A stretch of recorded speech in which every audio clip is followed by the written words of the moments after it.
Long ago, in a fertile village where the soil was dark and rich, there stood a mighty yam barn owned by a young farmer named Achan. Achan was strong and hardworking. From sunrise to sunset, he cleared weeds, built tall yam mounds, and tended his crops with care. When harvest season arrived, his barn was filled from floor to roof with the biggest yams anyone had ever seen. The villagers praised him. "Achan is blessed," they said. "His barn stands like a king among barns." At first, Achan smiled humbly.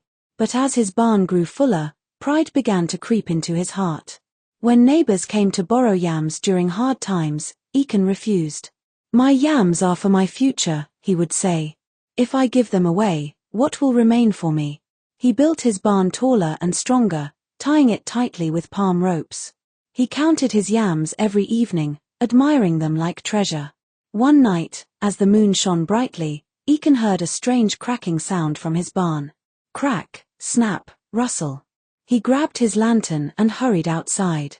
The barn was trembling. Suddenly, a deep voice echoed from inside.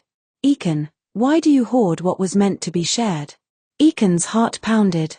"Who speaks?" "It is the spirit of abundance," the voice replied. "Yams grow from the earth for the good of all. A greedy barn will not stand for long." Achan pushed the door open.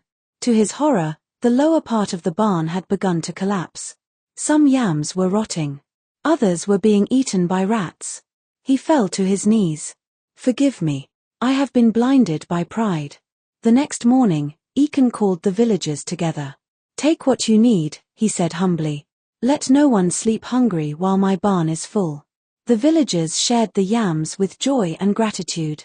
And though many were taken, Achan noticed something strange: the barn never seemed empty. The following planting season, the rains were generous, and Achan's harvest doubled. But this time, he built not just one barn, he helped others build theirs too. From then on, Achan was known not only for his rich harvest but for his generous heart. And the elders say, "Wealth locked away will decay, but wealth shared will grow."